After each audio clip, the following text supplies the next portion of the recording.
Hi guys, welcome back to another Creative Tab tutorial. This is Roto Lesson 2 of the Rotoscoping series that I'm doing.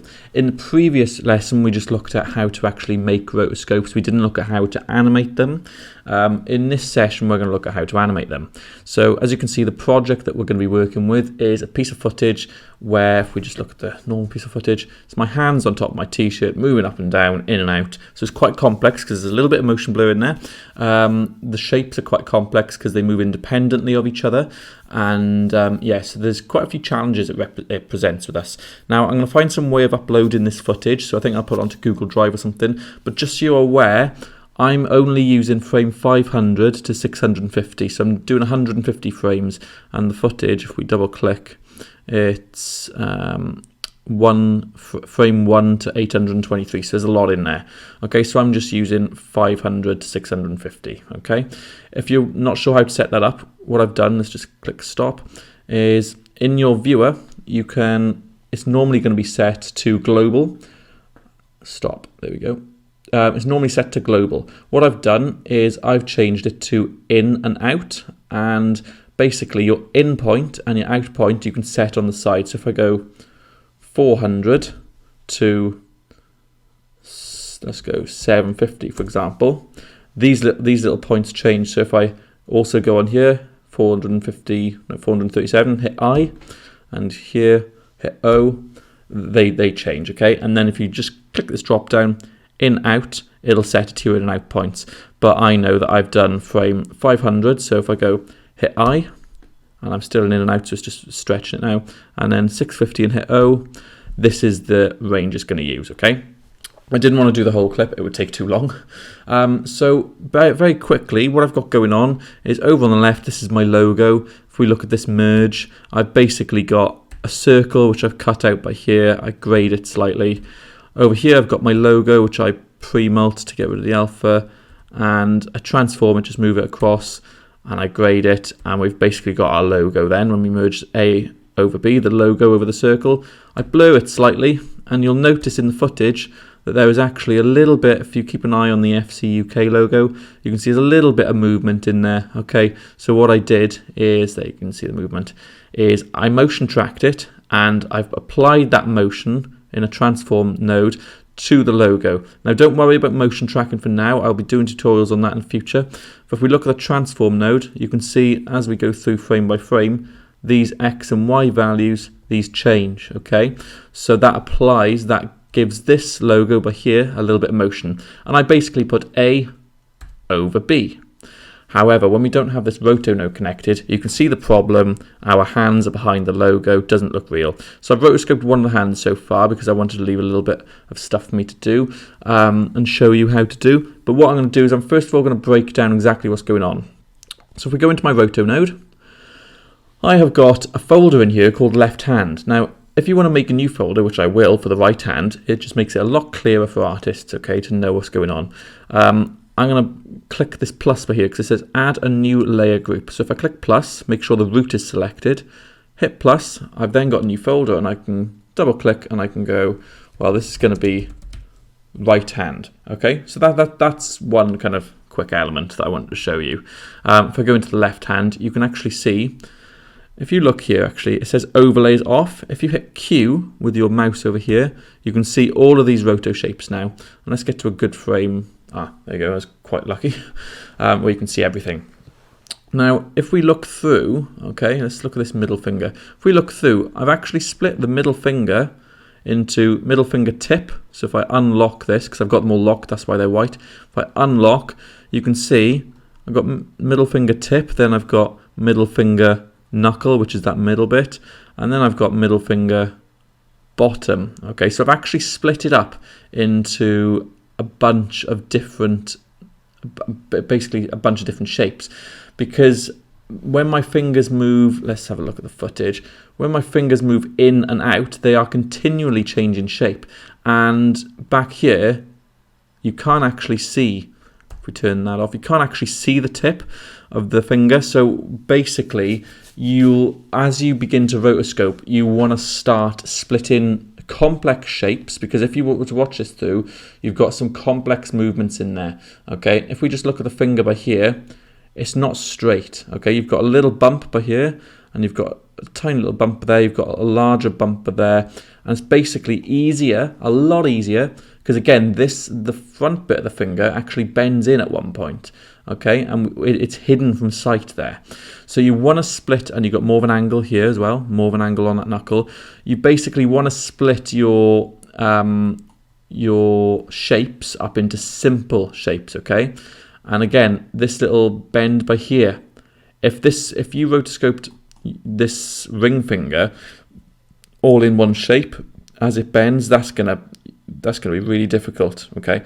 So you want to split everything up. That's a real key point to rotoscoping. You've got to do that. That's a fundamental rule. Otherwise, it just gets very complicated, and you'll have loads more points to work with, and it just won't work. All right. So yeah.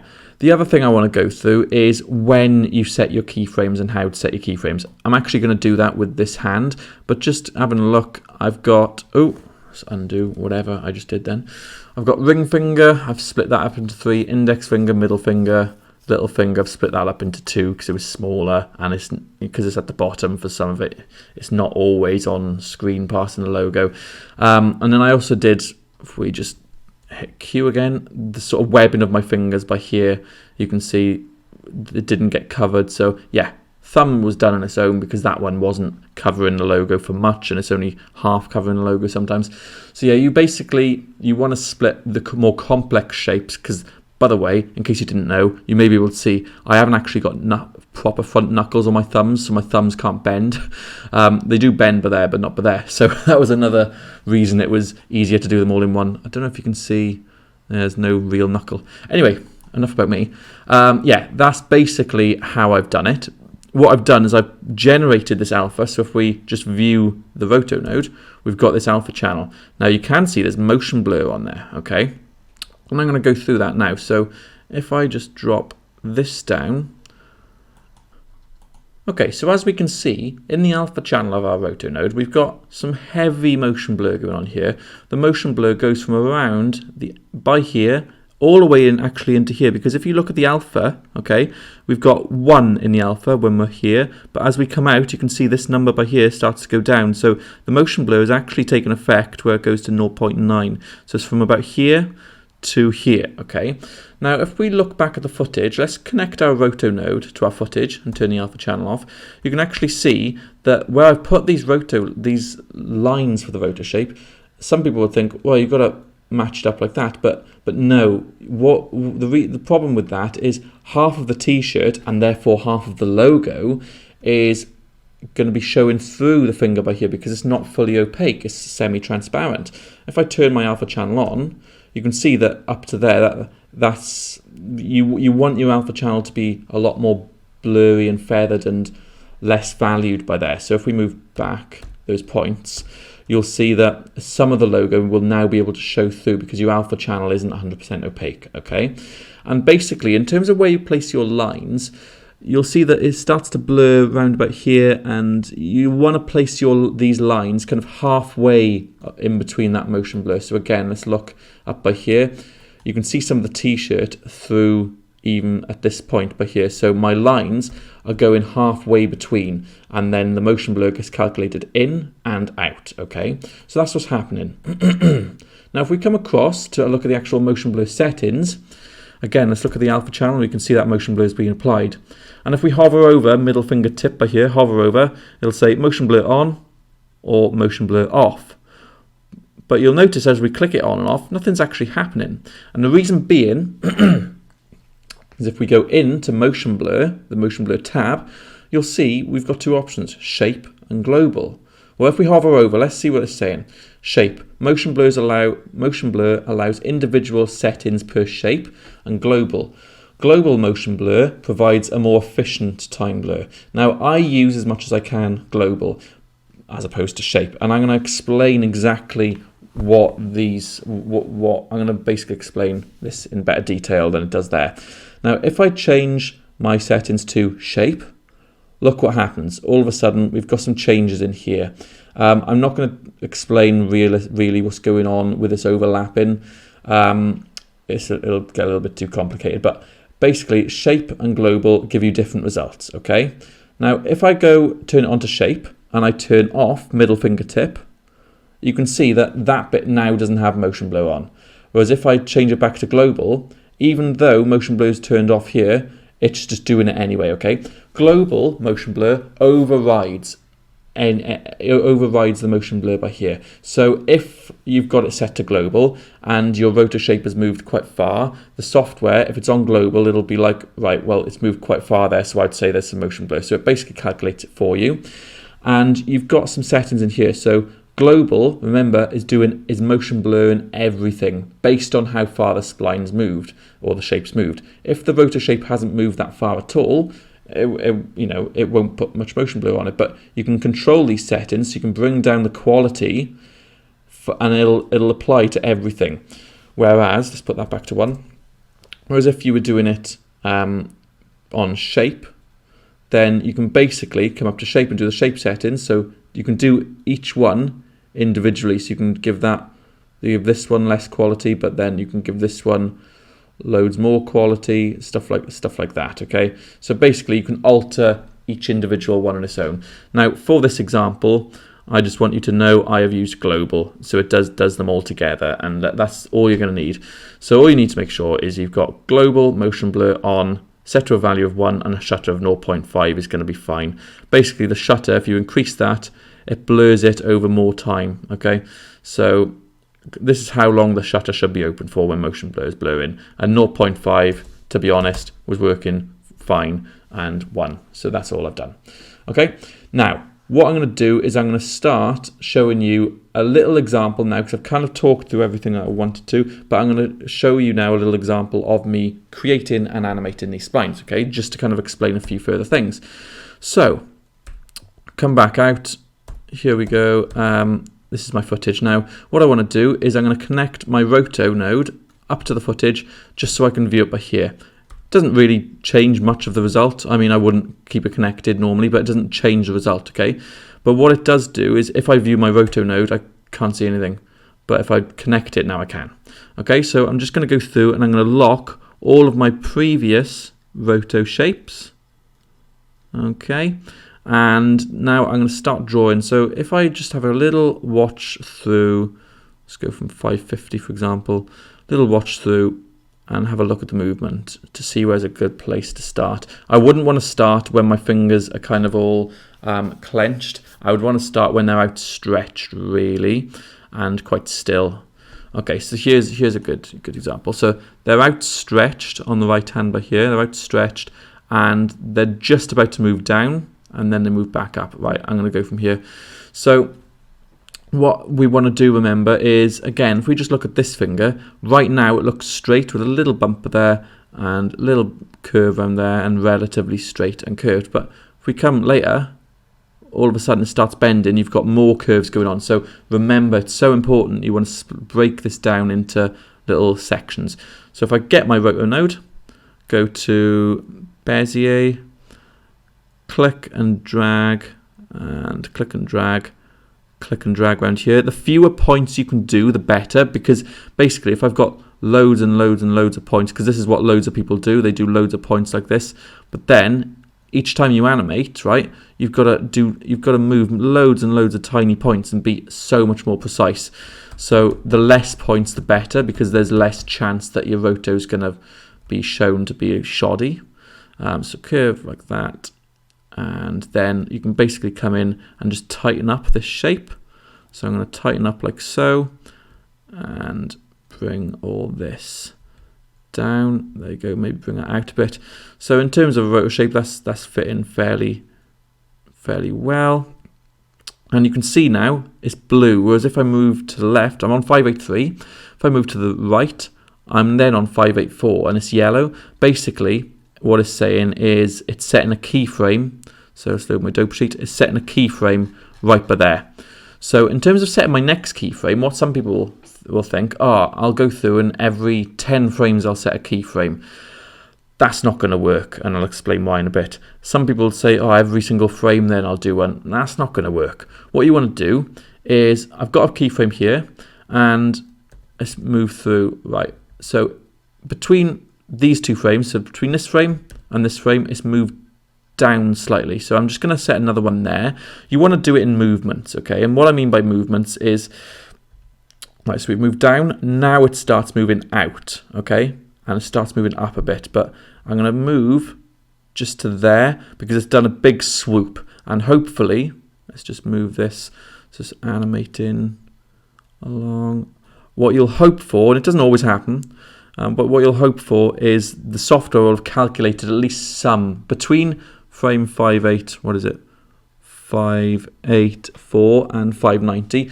You'd hope that in between here, the software's calculated some of the movement for you. And you can see, well, it hasn't done a very good job. And the reason being is in these frames by here, the finger hasn't moved that far, whereas in these frames it moves a lot further, and at the end it slows down, okay? So what I'll tend to do is I'll come through and I'll see, right, where's it majorly misaligned first, and I'd say here, because if I scroll through, I'm looking for where it's most majorly out of place, and I'll go here, and then what I'm going to do is I'm going to reconnect it, and the hope then, and again, this doesn't always happen, the hope then is it's going to recalculate in between and get a little bit of a better fix. So if I move forward, right, so that frame there is calculated it fairly well. I would actually just come in here and tighten that up like so. And so we don't have to do much tweening, much modification there. And here, I think at the first frame by here, there's not a great deal of movement in the finger, but the actual shape has moved quite a bit. So I'll just come and redo this one. Come in like so. And then hopefully it's got most of it. But if I come here, set an additional keyframe, there's a little bit of motion blur there. So if we look at our alpha channel, you can see that this motion blur is taking effect. So you want to come in a little bit. Okay, so keep checking your alpha channel. So yeah, I knew there was a bit of motion blur in the end, so I'm not worried about that. And this one, you could probably do with tightening this up a bit, but basically it gives you less, because you've got motion blur taking care of the end, it gives you less to do each time, okay? So let's just carry on a little bit more. Let's move forward. Okay, so basically as we look here, the finger moves in, but then it moves up, okay? So I'm just gonna add an additional keyframe here because it's finishing off that one movement of moving in. And then on this next one, so let's just open that up a bit. On this next one here, it's going to start moving up. So I want to keyframe, and it hides in there actually, doesn't it? So 1, 2, 3, 4, 5. What I'm going to do is I'm going to move this, and I'm going to it did a little turn and a little scale down. So I'm actually going to do something like that, and then. Right, let's just get this up. And sometimes you'll think, you sometimes end up depending, this is a tricky one. If you're doing a full body roto, which will be in lesson 3, I didn't have to move it much there. You can see it's actually taking care of some of it. But if you're doing a full body roto, you'll see you don't have to animate every frame. This one's going to be fine with there. Because this is such a complex one, you may end up animating a lot of frames, but I'm just going to move in because it's hidden for now. You could kill this roto and make a new one, but right here, so I'm going to go there because that's still the middle bit of the finger. But then you've got big movement, so I'm going to come out, and there we go. Okay, let's hook that up, and hopefully now we'll see between these 2 points. Let's just go over there. It'll calculate most of it for you. The good thing is that the actual shape of the finger doesn't change. It's just moving it into place. So you don't actually have to change the shape too much. Okay, and then it moves down. So that's one big movement. Oh, and there's a lot of motion blur on there, so this will be an interesting one. And then it comes to a stop. Okay, so what finger was it? It was the ring finger. Cool. Okay, so I'm going to move this down and move it into place very quickly. And what you'll notice in here again is there is some motion blur. So let's move, and you can see that this roto shape is coming off it. Let's zoom in. It's coming off quite a bit, okay, because the finger slows down at the end. So Just move like so. Just bring that back. Rotate and scale up a bit. Rotate. It can be a tedious thing, rotoscoping, but you will kind of get used to it. And let's have a look at the motion blur. So there's quite a bit of motion blur there. Okay, so I'll just let that come in just a touch, just to take the edge over. And this will get recalculated now. So as we come down, it's sticking with it fairly okay, but then let's come to this one. Let's move this into the middle. Okay, and let's have a look at our motion blur. Our motion blur seems to be taking care of a lot of it, so let's just kind of get something along the lines of that. So we've got the motion blur taking care of the edges, but there, move that one out a little bit more. There you go. And let's keep moving up. I think this could be a little bit more centered. And yeah, your motion blur is taking care of your edges, but there. Great. And see, on these big swoops, you tend to be able to let the software take care of more of it. And just center this, because that's come off a bit. And motion blur, taking care of a good chunk of it there. Okay. Cool. Yeah, so you can basically see, I'm not going to carry on going through it. This is actually, this Bezier I've created is actually, should be in the right hand folder. So I'll just move that there and I'll rename it to, where's it gone? Yeah, I'll double click to rename it to ring, finger, tip. And basically you've got to do that for each little one. And eventually what you'll get is you'll get loads and loads of rotor shapes, and you'll finally have something where then you can plug it in as the mask, and it'll be, let's just view here, it'll then use that as a mask and you'll have a fully rotated piece. Now obviously I went on quite a bit within that one. I will be doing a second, if you find this clip difficult, I will be doing a third tutorial where it's a man and a girl walking on a beach, and that one it may be a little bit easier to understand. So by all means dive straight on into that one, but this does take practice, guys. You've basically got to find the right place to set your keyframes.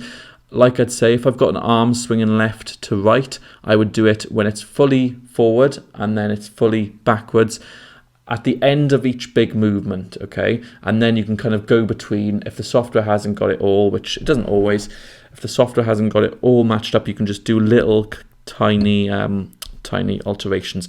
The key thing is less points.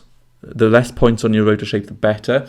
Split up into shapes, you've got to do that, and keyframe the end of big movements, and then you can go in between and kind of do little fixes, okay? So hopefully, I'm hoping that helped you.